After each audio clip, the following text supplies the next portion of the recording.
I invite Dr. Grace Ambrose-Zaken to take the floor. The title of her presentation is Improved Gait in 100 Pediatric Blind and Low Vision Patients once wearing a pediatric belt cane. Please. Good afternoon, and thank you so much for being rated one of the top 5. And it's so grateful to see the other papers about children as well. It's such an important topic. And I brought one of the belt canes here if anyone hasn't had a chance to hold on to it or to see it.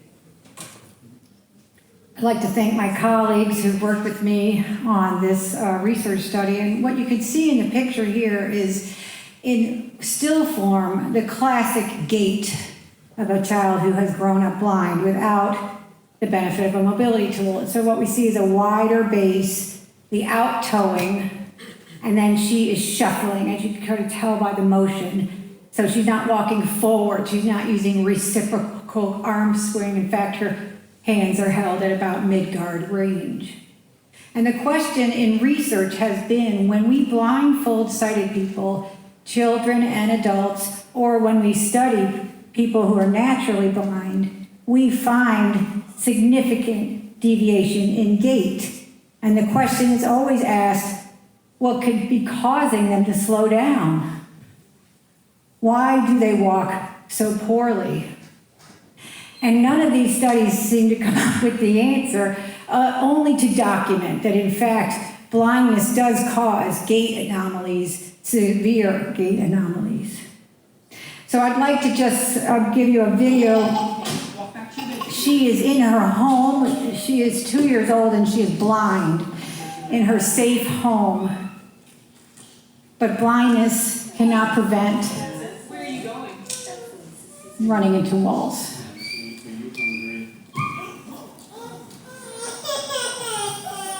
This next child is still walking in a 15-month characteristic wide-based gait. She's at school because she's 3 years old. Her safe school, they moved all the stuff out of the hallway. But you can't move the water fountain and you can't move the wall. And this little girl, how old do you think she is? You can't tell from her gait. She is 3 years old, but she walks like a toddler. And she's praised for doing so, even though it makes her fall down. And this little boy, he doesn't want to walk. And if he's blind, like I say he is, those toys that look so motivating to come towards if you're sighted would be tripping hazard for children who have a mobility visual impairment or blindness. And I would like us to adopt the understanding that a mobility visual impairment is that which is you cannot rely or trust what you are seeing for walking. It doesn't provide you balance, protection, or information. So here he is. She's going to call him. But he doesn't have visual balance, so he feels unsteady, rightly so. But when you provide him with a source of touch feedback, he can feel his way. He doesn't need to see his way. And that, ladies and gentlemen, has changed the metric for blind walking significantly. It's just in the simplest form possible, a white cane that has a static cane arc. Now, my collaborators did all the hard work of mapping the video, but we mapped 100 children. With the MediaPipe software, we could then look to see the metrics of gait change in the before and the with videos. So please don't ask me what any of that means. I could try, but this is just one section of the data because it's one child against one child. So my before with my with. This is 25 of them. And the blue is the speed that has gotten incredibly faster, significantly faster once wearing the belt cane. And we all know how slow those children can walk who are blind. They almost don't want to walk.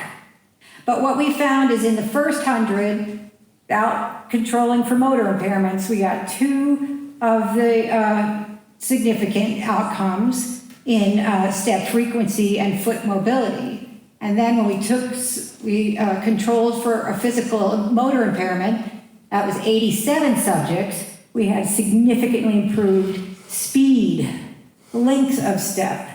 Just overall, each of our measures was significantly improved, frequency, etc. Now, that's because they can feel where they're going, they have tactile anticipatory control, and tactile protection. So here's that little girl again, who is 3 years old. That's exactly what Why is this preferred over the belt cane? Here she is with the belt cane. She looks more mature just in that instance, just in the control of her body, just in how she's making choices about what she is going to do and how she's going to control her cane. Much simpler for her to use than any other device.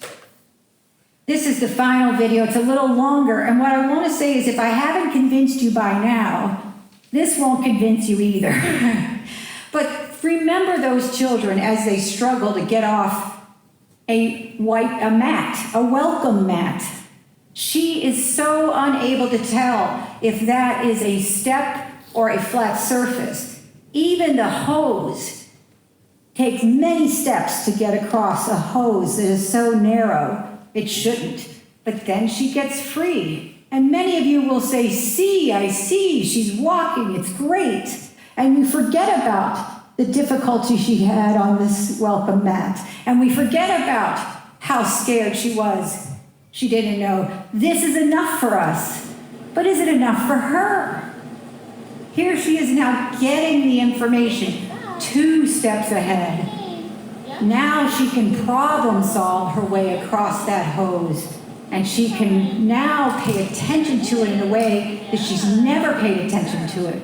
As she turns back, her teacher recognizes, you're wanting to know what you just stepped over.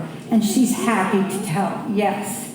And all of that rough foliage on the sidewalk, no problem for her. She just continues forward, protected, informed, feeling balanced as she makes her approach.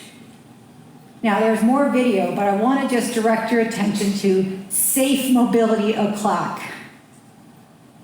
What I want us to leave with here today is the understanding that the long cane was really a great idea in 1945 for men who were going to return to work and their only challenge was blindness.